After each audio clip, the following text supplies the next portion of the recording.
অসুস্থতা একজন মানুষের জীবনে চলার পথে সৃষ্টি করে বাধা। নিজের শারীরিক বা মানসিক অবস্থা বিবেচনায় সম্পূর্ণ সুস্থ থাকতে অনেকেই জানেন না তার কি করা উচিত। তাই স্বাস্থ্য বিষয়ক নানা সমস্যার পরামর্শ এবং সমাধানের পথ বাতলে দিতে আমাদের সাপ্তাহিক আয়োজন হেলথ কেয়ার ডায়াগনস্টিক সেন্টার নিবেদিত স্বাস্থ্য কথা। প্রতি শুক্রবারে এই অনুষ্ঠানে থাকে স্বাস্থ্য বিষয়ক নানা আলোচনা, থাকেন স্টুডিওতে একজন বিশেষজ্ঞ চিকিৎসকও। দেশে বাড়ছে ডায়াবেটিসে আক্রান্ত রোগীর সংখ্যা। এক বছরে ৮ লাখ মানুষ নতুন করে ডায়াবেটিসে আক্রান্ত হয়েছেন। আন্তর্জাতিক ডায়াবেটিস ফেডারেশনের তথ্য এমনটাই বলছে। বয়স্কদের পাশাপাশি শিশু ও তরুণদের আক্রান্তের হারও কিন্তু বাড়ছে। সুস্থ থাকতে তাই নিয়ন্ত্রিত ও স্বাস্থ্যকর জীবনযাপনের পরামর্শ বিশেষজ্ঞদের। এমন বাস্তবতায় আজ সারা দেশে পালিত হচ্ছে বিশ্ব ডায়াবেটিস দিবস। আমাদের আজকের আলোচনার বিষয়ে বাড়ছে ডায়াবেটিস, সতর্কতা ও প্রতিকার। আর আমাদের সাথে আজকে স্টুডিওতে আছেন বাংলাদেশ মেডিকেল বিশ্ববিদ্যালয়ের ডায়াবেটিস ও হরমোন বিভাগের সহযোগী অধ্যাপক ডাক্তার শাহজাদা সেলিম। দর্শক, আপনাদেরও সুযোগ রয়েছে স্ক্রিনে দেখানো নাম্বারে ফোন করে চিকিৎসকের পরামর্শ নেবার। আর এসব নিয়েই আজকে আমরা আলোচনা করব।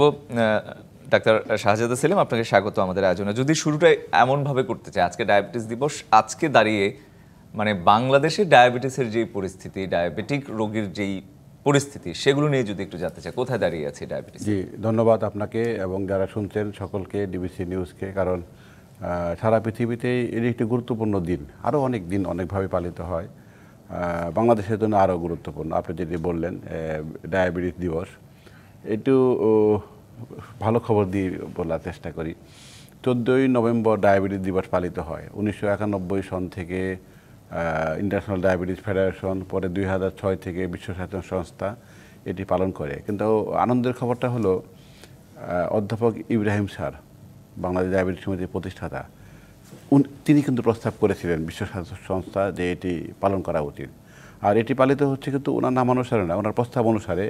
সেটি ইনসুলিনের আবিষ্কারক বেস্টের জন্ম তারিখ 14 নভেম্বর, সেই হিসাবে পালিত হচ্ছে। এটি কিন্তু আমাদের জন্য একটি গর্বের বিষয়। সারা পৃথিবী কিন্তু ব্যাপক কর্মকাণ্ড পরিচালনা করছে যে টার্গেট নিয়ে। সেটি আমাদের পরিস্থিতি বাংলাদেশের কথা বলি, তাহলে আমাদের জন্য কতটা বেশি কাজ করতে হবে বোঝা যাবে। বাংলাদেশে এখন ইন্টারন্যাশনাল ডায়াবেটিস ফেডারেশন হিসাব মতে প্রায় 1,32,00,000 ডায়াবেটিসের রোগী আছে। কিন্তু এটি কিন্তু অনেক আগের তথ্য। সাম্প্রতিক তথ্য, যদিও ন্যাশন ওয়াইড কোনো গবেষণা নেই, এটি 2 কোটির বেশি হবে। কিন্তু ধারণা করা যায় এমন। হ্যাঁ, কিন্তু মারাত্মক সিচুয়েশন হলো যে পৃথিবীতে অল্প কয়েকটা দেশে খুবই অল্প বয়সে টাইপ 2 ডায়াবেটিস হয়। তার মধ্যে বাংলাদেশ একদম শীর্ষে আছে। গর্ভকালীন ডায়াবেটিসের দ্বিতীয় সর্বোচ্চ হার বাংলাদেশে। এবং বাংলাদেশের ডায়াবেটিস প্রতিরোধের জন্য দৃশ্যমান কর্মকাণ্ড নাই বললেই চলে। তাহলে এই যদি আমি বর্তমান সামগ্রিক পরিস্থিতি একদম মুদ্রা কথা বলি, ভয়ানক পরিস্থিতির মধ্যে, ডায়াবেটিসের সাপেক্ষে ভয়ানক পরিস্থিতির মধ্যে বর্তমানে আছি। আরও বহু বছর এভাবে চলতে থাকলে আরও বহু বছর এটা ভয়ানক থেকে ভয়ানকতর পরিস্থিতির দিকে আগাবে। এখানে ভয়ানক বলছে এই কারণে যে আপনি যদি দেখেন যে হৃদরোগ হাসপাতালে যতজন রোগী ভর্তি হচ্ছে, মৃত্যুবরণ করছে, ওখানে অনেক বেশি রোগী মৃত্যুবরণ করেন, তাদের একটা বড় অংশ ডায়াবেটিসের। কিডনি হাসপাতালে যাদের ডায়ালিসিস করতে হচ্ছে, ট্রান্সপ্লান্টেশন করতে হচ্ছে, একটা বড় অংশ ডায়াবেটিসের কারণে। যতজনের স্থানীয় অপারেশন করতে হচ্ছে, অন্ধত্ব হচ্ছে, তাদের একটা বড় অংশ ডায়াবেটিসের কারণে। যাদের পা কেটে ফেলতে হচ্ছে দুর্ঘটনা বাদে, তাদের 10 জনের 6 জনই ডায়াবেটিসের কারণে। যাদের সন্তান উৎপাদন হতে ব্যর্থ হয়েছে, বন্ধ্যাত্ব বরণ করেছেন, তাদের একটা বড় অংশ ডায়াবেটিস। তার মানে জীবনযাপনের সমস্ত ক্ষেত্রেই আসলে এই ডায়াবেটিসের এক ধরনের প্রভাব আমরা। কিন্তু যদি আপনি চিত্রটা তুলে ধরলেন, এবং সেটি নিশ্চয়ই সতর্কতা মানে বার্তা হিসেবেই নেওয়া উচিত। এবং আপনিও যেটি বলছেন, এবং ডায়াবেটিস সমিতির তথ্য বা বিশ্ব স্বাস্থ্য সংস্থার গবেষণা বা তথ্যও বলছে যে বাংলাদেশে বাড়ছে। কেন বাড়ছে, মানে কারণগুলো আসলে যদি একটু মোটা দাগে শুনতে চাই। হ্যাঁ, বাড়ছে মানে এটা কিন্তু ধারাবাহিকভাবে বাড়ছে, হঠাৎ করে বাড়ছে তা নয়। যদি আমরা মূল কথা বলি যে কেন হয় এবং আমাদের ওখানে সেগুলো বেশি, সেগুলোর কারণেই বাড়ছে। সেটি হলো, আমি সারাদিনে যে পরিমাণ খাদ্য গ্রহণ করি আর যে পরিমাণ খরচ করি, তো খাদ্য মানেই কিন্তু শর্করা নয়। শর্করা, রক্তে গ্লুকোজ মানে তো শর্করায়। যদি আমরা পরে গিয়ে মেপে বলি যে ওনার ডায়াবেটিস হয়েছে, ওনার ডায়াবেটিস কন্ট্রোলে আছে, ওনার ডায়াবেটিস নেই, তাহলে এই যে শর্করা আমরা যা খাচ্ছি, সেটি যদি আমি যেটুকু খাওয়া উচিত তার চেয়ে বেশি খাই, তাহলে রক্ত জমা হবে। অথবা যেটুকু খরচ করার কথা ছিল তার চেয়ে কম খরচ করি, তাহলেও জমা হবে। এটি কিন্তু একদিকে, আরেকদিকে হলো রক্তের যে গ্লুকোজ এটি কিন্তু সরাসরি কাজ করে না, কাজ করে হলো গ্লুকোজটা যখন কোষের ভিতরে ঢোকানো হয়, যেটা ইনসুলিন ঢোকায়, তাহলে ইনসুলিনের ঘাটতি কিন্তু ডায়াবেটিস হওয়ার প্রধান কারণ হয়ে দাঁড়িয়েছে। এরপরে এই ইনসুলিনের ঘাটতি কেন হচ্ছে, উৎপাদন কেন হচ্ছে, তাদের জিনগত কিছু ত্রুটি আছে। বাংলাদেশে প্রায় 60টি জিন জানা গেছে, কিন্তু কোনটাতে সরাসরি কতটুকু প্রভাব এটা এখনও পুরোপুরি নির্ধারণ করা যায়নি। যদি এই তিনটাকে আমরা একসাথে নিয়ে আসি, তাহলে আমাদের এই অস্বাস্থ্যকর জীবনযাপন, মানে আমি প্রতিদিন প্রচুর শর্করা খাচ্ছি। আরও ভয়ানক অবস্থা হলো এই শর্করাটা আমরা একবারে প্রচুর খাই। যদি আমি এটা বারবারই খেতাম তাহলে আমার দেহ কিন্তু কাজ করার সুযোগ পেত। আমরা প্রচুর খাই, এত খাই যে দুপুরে খাওয়ার পরে ঝিমানি পেয়ে যায়। আমরা আনন্দ করলেও মিষ্টি খাই, দুঃখের খবরেও মিষ্টিই খাই। সন্তান ভালো করলেও মিষ্টি খাই, অমকের কুলখানে সেখানেও গিয়েও আমরা এগুলাই খাই। তাহলে এই যে পিকচার, আবার আমরা দিন দিন যান্ত্রিক সুবিধা, অর্থনৈতিক উন্নতি এবং সামাজিক নিরাপত্তাহীনতা সবগুলো মিলে আমরা ঘরের মধ্যে থাকতে আগ্রহী অথবা বাধ্য হচ্ছি। দিন শেষে খালি রক্তের গ্লুকোজ বাড়ারই পরিবেশ তৈরি হচ্ছে। এর সাথে যোগ হচ্ছে নিদ্রাহীনতা অথবা স্বল্প নিদ্রা, মানসিক চাপ, পরিবেশ দূষণ। এর মধ্যে প্রধান হলো খাদ্যের ভেজাল এবং বায়ু দূষণ, পানি দূষণ। মানে এমন একটা সেক্টর নাই যেটি ডায়াবেটিস হওয়ার পক্ষে কাজ করছে না। অথবা উল্টাভাবে বলতে পারি, এমন কোনো কিছু করছি না যেটা ডায়াবেটিস প্রতিরোধের জন্য সহায়তা করবে। আচ্ছা, একটা প্রচলিত ধারণা আছে এরকম যে ভাত খেলে বেশি ডায়াবেটিস হয় বা অন্যান্য বাইরের খাবার খেলে তেমন কিছু হয় না, এটি কি আসলে সঠিক কিনা? সরাসরি যদি বৈজ্ঞানিক ভিত্তিতে বলি তাহলে সরাসরি বলার সুযোগ কম, কিন্তু যদি বাস্তব ভিত্তিতে বলি সম্পর্ক কিন্তু আছে। যেমন আমি একটা উদাহরণ দেই, আপনি সকালে এতটুকু 2টা রুটি খাবেন, 2টা রুটি আপনার জন্য বানানো হয়েছে, একটা ডিম সিদ্ধ খেলেন বা ডিম পোচ খেলেন, সবজি খেলেন, কিন্তু অন্য দিন আপনি ভাত খেলেন সকালে, তো তরকারিটা আপনার পছন্দ হয়েছে। এই ভাতের যে পরিমাণ আপনার আগে থেকে প্ল্যান করা ছিল সেটিতে সীমারেখা টানাটা খুব কঠিন হয়ে দাঁড়াবে। কিন্তু অন্যভাবে যদি আমরা বলি যে ভাত রুটি কোনোটা কি ডায়াবেটিসের জন্য বেশি সহায়ক, তা কিন্তু নয়। ক্যালোরি হিসাব, ক্যালোরি কিন্তু ভাত রুটিতে অনেক বেশি পার্থক্য নেই, কিন্তু ভাতের কথা যখন বলা হয় তখন আমরা ভাত খাই আনন্দ করে প্রচুর খাবো, এই জন্য পরিমাণ আসলে একটি নিয়ন্ত্রণ করা সম্ভব নয়, একটি বিষয়। আচ্ছা, কর্মস্থলের প্রসঙ্গে যদি আসি, আমি যতদূর জানি যে আজকে ডায়াবেটিস দিবস আসলে যে প্রতিপাদ্যে পালিত হচ্ছে তাতে কর্মস্থলকে একটি বিশেষ গুরুত্ব দেওয়া হচ্ছে। এত বছর পরে কর্মস্থল নিয়ে ভাবা হলো, এটি আসলে মানে কেন ভাবা হলো বা কি ভাবনাটা কি আসলে বা পরিস্থিতিটা কি? এটি খুব ভালো প্রশ্ন করেছেন। যেহেতু ডায়াবেটিস দিবস নিয়ে আলোচনা করছি, থিম হলো কর্মক্ষেত্র হোক ডায়াবেটিস সহায়ক। ডায়াবেটিস সহায়ক মানে ডায়াবেটিস প্রতিরোধ ক্ষেত্রে সহায়ক, ডায়াবেটিস সহায়ক মানে নিয়ন্ত্রণের ক্ষেত্রে সহায়ক। এখন আপনি যদি পরে বললেন যে কেন এতদিন পরে ভাবা হচ্ছে, আসলে যেটা হয় সামগ্রিক অর্থে যখন যেটাকে বেশি গুরুত্বপূর্ণ ভাবা হয় সেটিকে সামনে নিয়ে আসা হয়। যেমন আগের বার ছিল মহিলাদের ডায়াবেটিস, কারণ সারা পৃথিবীতে এটি একটি গুরুত্বপূর্ণ ঘটনা। এরপরে ডায়াবেটিস ক্ষেত্রে রোগীর সামগ্রিক উন্নতি।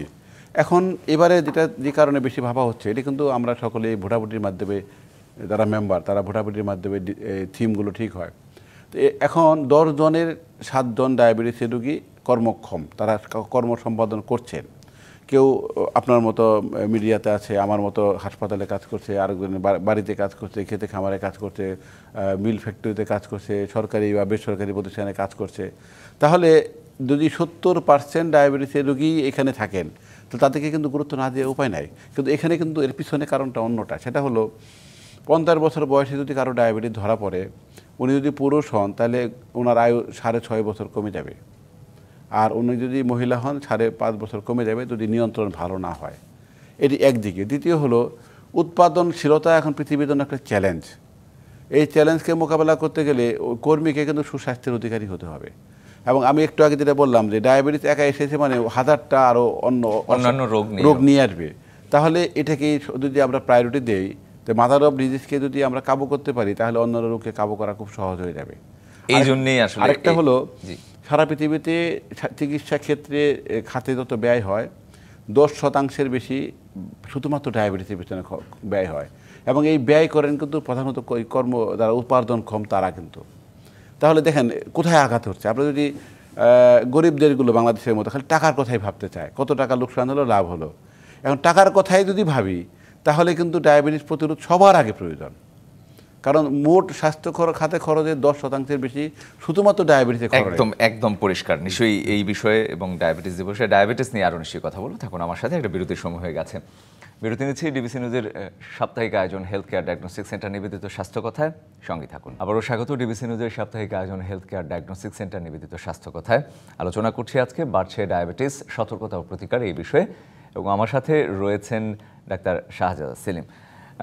ডাক্তার সেলিম, আমরা কথা বলছিলাম ভয়াবহতা নিয়ে, হচ্ছে কেন হচ্ছে সেগুলো নিয়ে। যদি একটু প্রতিকারের দিকে যাই, মানে আমাদের আসলে সেই বাস্তবতা রয়েছে কিনা, মানে আমাদের যে আর্থসামাজিক অবস্থা, বিশাল জনসংখ্যার চাপ, সেই ক্ষেত্রে যারা সচ্ছল, যারা তাদের এক ধরনের আসলে জীবনযাপনের দিকে তারা যায়, কিন্তু যারা আসলে সেইভাবে আসলে ডায়াবেটিসের জন্যে না থাক, ডায়াবেটিস যাতে না হয়, নিয়ন্ত্রিত জীবনযাপন করা যাদের জন্য অনেক বেশি কষ্ট, সেই ক্ষেত্রে আমাদের দেশের অবস্থাটা কি বা কি করতে পারে?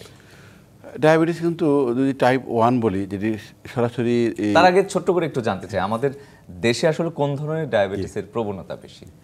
বাংলাদেশে প্রধানত টাইপ 2 ডায়াবেটিসের রোগীর সংখ্যা বেশি। মানে পৃথিবীতে গড়ে প্রায় 90% এর বেশি টাইপ 2 ডায়াবেটিসের রোগী, আর টাইপ 1-এর 8%-এর মধ্যে গর্ভকালীন ডায়াবেটিস, বাকি সব মিলে আর কিছু। কিন্তু বাংলাদেশে 99%-এর কাছাকাছি টাইপ 2। এটা কিন্তু অন্য দেশের তুলনায় একটু পার্থক্য আছে, কিন্তু এটা একটি গুরুত্ব আছে। গুরুত্বটা হলো, আপনি যে প্রশ্নটা করলেন প্রতিকারের ব্যাপারে, টাইপ 2 ডায়াবেটিসের রোগী যদি আমরা যা করতে হবে ওষুধ বাদেই যদি সেগুলো করতে পারি, তাহলে অর্ধেকের বেশি মানুষকে কিন্তু ডায়াবেটিস হওয়ার হাত থেকে রক্ষা করা সম্ভব। এবং এর চেয়ে লাভজনক কিছু হতে পারে না, কারণ ডায়াবেটিস খুবই ব্যয়বহুল চিকিৎসা। এর ব্যয় কিন্তু অনেকেই ভাবেন শুধু টাকার অঙ্কে নয়, কিন্তু আয়ের অঙ্কে ভাবতে হবে, আপনার কর্মঘণ্টার অঙ্কে ভাবতে হবে। যদি আপনি হিসাব করেন যে একটা হাসপাতালে যতজন রোগী ভর্তি হন, তাদের জন্য কতজনের ডায়াবেটিস আছে, 70% ডায়াবেটিস আছে। আপনি যদি অন্যভাবে ভাবেন যে যারা হাসপাতালে ভর্তি হলো, মনে করেন ওনার সার্জারি হয়েছে একটা, সবচেয়ে বেশি দিন যে রোগীটা ছিলেন সে কিন্তু ডায়াবেটিসের রোগী। যার পায়ের অপারেশন করতে হয়েছে, বেশি দিন ছিলেন, সে কিন্তু ডায়াবেটিসের রোগী। তাহলে যে কোনো অর্থে এটা ব্যয়বহুল। তাহলে বাংলাদেশে কিন্তু অর্থনৈতিক অবস্থা অতটা মজবুত নয়। স্বাস্থ্য খাতে খরচ পৃথিবীতে সর্বনিম্ন, ডায়াবেটিসের জন্য সরকারি খরচ পৃথিবীতে সর্বনিম্ন। এটাকে যদি মাথায় রাখি, তাহলে আমাদের কিন্তু ব্যয় কম, লাভ বেশি, সেদিকেই যেতে হবে। সেটা কিন্তু ডায়াবেটিস প্রতিরোধ ব্যবস্থাপনা। এবং যারা শুনছেন, আমি সকলকে অনুরোধ করব, যে যে অবস্থায় আছেন সেখান থেকেই কিছু করতে পারবেন। সকলের জন্য একই রকম নয়, কিন্তু যার যার মতো তাল মেলানো বা একটু ঠিকঠাক করে নেওয়া সম্ভব। তাহলে কি করতে হবে? পৃথিবীতে আমরা দ্বিতীয় সর্বোচ্চ পরিমাণে শর্করা খাই প্রতিদিন। শর্করা খাওয়া কমাতে হবে। শর্করা মানে ভাত, রুটি, পাউরুটি, রসগোল্লা, চমচম, জিলাপি, খেজুর, এগুলো সব কিন্তু এই দলভুক্ত। তাহলে এটি কমিয়ে পৃথিবীতে আবার আমিষ সবচেয়ে কম খাই আমরা। আমিষ মানে মাছ, মাংস, ডিম, দুধ, ডাল পর্যন্ত, শিমও কিন্তু আমিষ আছে। তাহলে এগুলোকে বাড়াতে হবে কিছুটা। আবার আমরা কিন্তু চর্বিও কম খাই, অনেক কম খাই, হ্যাঁ তাই অনেক কমই খাই। কিন্তু চর্বির ঝুঁকিটা হলো, আমাদের চর্বি খাওয়ার প্রধান চর্বি হলো মাংসের চর্বি। এটা কিন্তু খারাপ। বরং এটা যদি মাছ থেকে আসে, রান্নার তেলে চর্বি ভালো, কিন্তু আমরা যে তেল খাই সয়াবিনের চর্বিটা কিন্তু ভালো নয়। তাহলে সানফ্লাওয়ার অয়েল ভালো, অলিভ অয়েল ভালো। তাহলে এগুলোকে যদি কিছু কিছু করে অ্যাডজাস্টমেন্ট করতে পারি তাহলে লাভ। এখন যেটি হলো যে শর্করা জাতীয় খাওয়াটা কিন্তু একটু সাশ্রয়ী। তাহলে এই সাশ্রয় যার পক্ষে কোনো ক্রমে 3 বারের খাবার জোগাড় করতে পারে, তার ক্ষেত্রে সম্ভব নয়। কিন্তু এই লোকের সংখ্যা কিন্তু অনেক বেশি এখন, তা নয়। মোটামুটি ইচ্ছা মতো খেতে পারে, প্রয়োজন মতো খেতে পারে, এই লোকের সংখ্যা কিন্তু বেশি। তাহলে তারাই কিন্তু বেশি ডায়াবেটিসের রোগী, কারণ উনি কিন্তু এই মেসেজটা হয়তো জানেন না, অথবা জানলে এটাকে প্রাত্যহিক কার্য করার তালিকায় আনেননি, যে আমাকে শর্করা কম খেয়ে আমিষ বেশি খেতে হবে, শাকসবজি খেতে হবে। এখানে আরেকটা ভয়ানক তথ্যই বলি, আমি খুব মজা করেই বলি সেটা, যে আমরা আলুকে এই বেগুন, পটল, লাউ, শিমের মতো ভাবি, তা কিন্তু নয়। আলু কিন্তু ভাত রুটির চেয়ে বেশি গ্লুকোজ বাড়াতে পারে এমন শর্করা। এটা কিন্তু বাংলাদেশের জন্য একটা বিশেষ চ্যালেঞ্জ, যে আমরা আজকে লাউ নাই, আলু দিয়ে তরকারি রান্না করে খেয়ে ফেললাম। কেউ কেউ শুধু আলু ভর্তা দিয়ে ভাত খাচ্ছে, ভয়াবহত অবস্থা। আরেকটি ঘটনা, যেটা আমরা হয়তো ব্যক্তিগতভাবে সম্ভব নয়, সামগ্রিকভাবে চাইলে উন্নতি করতে পারি, আনুষ্ঠানিক খাবারগুলো, সেটা মুসলমানদের হোক, হিন্দুদেরই হোক, যারই হোক, সেটা ব্যক্তিগত বা পারিবারিক আনন্দ হোক, সামাজিক আনন্দ হোক, ঘুরে ফিরে কিন্তু প্রচুর শর্করা শর্করা এবং শর্করার ছড়াছড়ি, কি রসগোল্লা, চমচম, জিলাপি, এগুলাই কিন্তু। তাহলে এগুলোকে কমাতে হবে, আনন্দ করতে হবে, আনন্দকে আরও ফলদায়ক আনন্দ করতে হবে। আনন্দতে আমার জীবনে আরও কিছু অর্থ নিয়ে আসবে, অর্থ নিয়ে আসবে, আমাকে ঝুঁকিতে ফেলবে না, সেগুলো কিন্তু করতে হবে। আরেকটা হলো যে যে যাই খাচ্ছে 6 বার খাওয়াটা সবচেয়ে ভালো। আমরা কিন্তু 3 বার খেতে অভ্যস্ত, 5 বার হলেও গ্রহণযোগ্য হতে পারে, কিন্তু 3 বার প্রচুর খাবো, খাবার পরে আর কাজ করতে পারবো না, এটা কিন্তু হবে না। কারণ আমাদের দৈহিক কাঠামো পৃথিবীর অন্য দেশে মানুষের থেকে কম। মানে আমার পেনক্রিয়াস যেখান থেকে, যেটা বিটা কোষ থেকে ইনসুলিন তৈরি হয়, সেটাও কিন্তু আকারে ছোটো। তাকে যদি প্রচুর খাবারের ঝুঁকিতে ফেলে দেই, কিছুদিন পরেই কিন্তু ওর কাজ করার সামর্থ্য হারিয়ে যাবে। এটা কিন্তু মাথায় রেখেই আমাদেরকে খেতে হবে। তাহলে প্রচুর, এই যে আমরা যেটা বলি না যে একদম অন্তরাত্মা পূর্ণ করে খেয়েছে, এটি কিন্তু খুব ভয়ানক একটা প্র্যাকটিস, এটি করা যাবে না। তাহলে আমরা কি করতে পারি, খাবার ব্যাপারে একটু সতর্ক হব এবং প্রতিদিন আমার একটা শারীরিক শ্রমের কাঠামো থাকতে হবে। সেটা দিয়ে যার মতো করতে পারেন, যার শারীরিক শ্রম ভিত্তিকই পেশা, তার তো আলাদা দরকার নেই, কিন্তু আপনার আমার তো সেটি নয়। তাহলে আমাকে দিন শেষে বিকালে বা রাতে 30 মিনিট হাঁটলে হবে। এখন সবচেয়ে সহজ একটা পদ্ধতি, যে কেউ সেটা করতে পারবেন, যে গড়ে প্রায় 6 থেকে 6,400 স্টেপ হাঁটবেন। মোবাইল নাই এমন লোক পাওয়াই কিন্তু মুশকিল। মোবাইলে যদি একটা অ্যাপ ডাউনলোড করে, যেটা হ্যাঁ স্টেপ কাউন্ট করে, আপনি দিন শেষে দেখলেন যে মনে করেন 3000 হয়েছে, আপনারা 3000 হেঁটে নেন, 6000 হয়েছে, খুব ভালো। তাহলে যেদিন কম হচ্ছে সেদিন দিন শেষে দেখে নিয়ে আপনি করে ফেললেন। এটি করার জন্য আলাদা করে কোথাও হাঁটতে যাওয়ার দরকার নাই, পার্ক কোথাও দেওয়ার দরকার নেই। যদি এগুলো আমাদের ব্যবস্থাপনা নেই, তাহলে এর মধ্যেই কিন্তু আমরা কিছু না কিছু করতে পারবো। জি, আমি শেষ দিকে চলে এসেছি। আমরা যদি শেষ দিকেই যদি একটু শুনতে চাই, যে আপনি অনেকগুলো জীবনযাপনের সাথে সম্পর্কিত কথা বললেন। ডায়াবেটিস রোগ আসলে, বা ডায়াবেটিস রোগীদের আসলে ওষুধ নির্ভরতা কতটা, বা নাকি জীবনযাপন বা নিয়ন্ত্রিত জীবনযাপন অনেক বেশি তাকে সুস্থতার দিকে নিয়ে যায়? জি, এটি খুব বড় প্রসঙ্গ। একটু আগে যেটা বললাম, ব্যয়ের সাথে তো ওষুধের সম্পর্ক খুব বেশি। একটি খবর যদি আপনি বাকিরাও বুঝতে পারেন খুব ভালো হবে। ডায়াবেটিসের চিকিৎসার 3টি ধাপ। 1 নম্বর ধাপ হলো খাদ্য ব্যবস্থাপনা, যেটির সাধারণত কোনো খরচ নেই। দ্বিতীয় ধাপ হলো শারীরিক শ্রম, তার টোটালি কোনো খরচ নেই। তৃতীয় ধাপ ওষুধের খরচ আছে, প্রতিদিনের খরচ আছে, এবং দিন যত যাবে ওষুধ তত বাড়বে। এর সাথে আরও অন্য রোগের যখন জটিলতা যোগ হবে, খরচ আরও বাড়বে। তাহলে আমি যদি প্রথম 2টা ধাপকে আশ্রয় করে চলতে পারি, খরচ কিন্তু শূন্যের কোটায়। কিন্তু এখানে আমরা পারছি না। কী জন্য পারছি না? একটু আগে বললাম যে 61.5% ডায়াবেটিসের রোগী উনি জানেন না ওনার ডায়াবেটিস আছে। কখন জানেন? ওনার হৃদরোগ হয়ে হাসপাতালে গিয়েছেন, স্ট্রোক করে হাসপাতালে গিয়েছেন, তখন কিন্তু অনেকগুলো ওষুধ একসাথে যোগ হয়ে গেছে, একদম এমন খরচের মধ্যে ঢুকে গিয়েছে। একদম পরিষ্কার। একদম শেষ প্রশ্ন আপনার কাছে থাকবে, এটি কতটা বংশগত? বংশগত, আমরা যে একটু আগে দিনের কথা বললাম, আর যেহেতু টাইপ 2 ডায়াবেটিসের রোগীর সংখ্যা বেশি, বংশধারার একটা নিবিড় সম্পর্ক কিন্তু রয়ে গেছে। সেজন্য পরিবারের একজন থাকলে বাকিদের কিন্তু সতর্ক হওয়াটা খুব জরুরি। একদম। অসংখ্য ধন্যবাদ ডাক্তার শাহজাদা সেলিম আমাদের সাথে আজকে সময় দেওয়ার জন্য। আপনাকে ধন্যবাদ। হেলথ কেয়ার ডায়াগনস্টিক সেন্টার নিবেদিত স্বাস্থ্য কথায় এই ছিল আমাদের আজকের আয়োজন। সঙ্গে থাকুন।